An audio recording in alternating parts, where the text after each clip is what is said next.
Chapel doors crashed open mid-vow. My groom dropped my hands and grabbed his jacket. He was leaving. This time I had learned how to play the victim. Arabella, she's in trouble. I have to go, he said, his voice urgent, his eyes devoid of a single shred of guilt for the woman he was about to leave at the altar. A hush fell over the cathedral. Every guest, every powerful figure from the city's underworld, turned to stare. In my last life, this was the moment I stopped him, forcing him to finish the wedding. Isla died in childbirth, along with their son. He never even got to say goodbye. For that, he hated me. He locked me away in a gilded cage, a sunless villa where I became his prisoner. And when it was my turn to give birth, he smiled and told the doctors to remove a bullet from one of his men first, leaving me to bleed out on a cold operating table. This life, I would make sure everyone knew that the Vances had betrayed me first. This life, Lucian Vance would pay for his choice. Mr. Vance, it's an emergency. Miss Isla is in labor and the doctors say it's a difficult birth. They said you have to come now. A young woman with a perfectly made-up face burst into the ceremony, interrupting us. She fell to her knees, tears streaming down her face. Mr. Vance, please, you have to save Miss Isla. She's carrying your child. I ripped the veil from my head. Lucian, who is Isla? And why is she saying she's pregnant with your child? I let my voice tremble, my face a mask of shock and devastation. The guests immediately turned their sympathetic gazes upon me. The whispers started again. Poor Arabella. Her wedding isn't even over and her husband's mistress is giving birth. Lucian shot me an impatient look. Arabella, it's my child. I can't let her die. I'll explain later. He turned to leave again. Wait.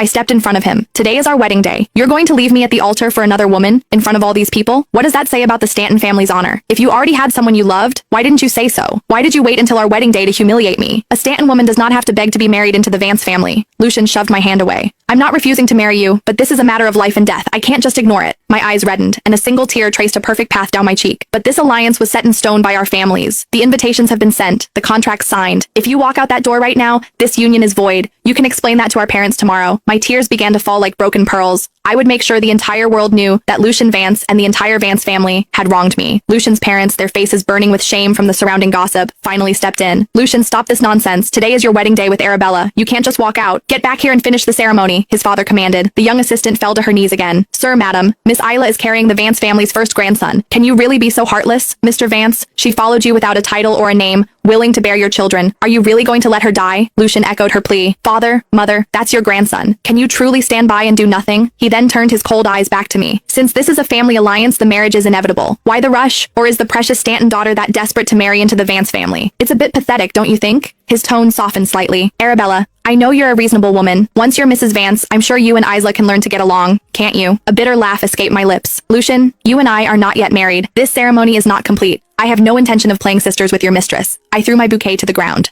If you insist on saving her, I won't stop you. But the alliance between our families cannot be jeopardized.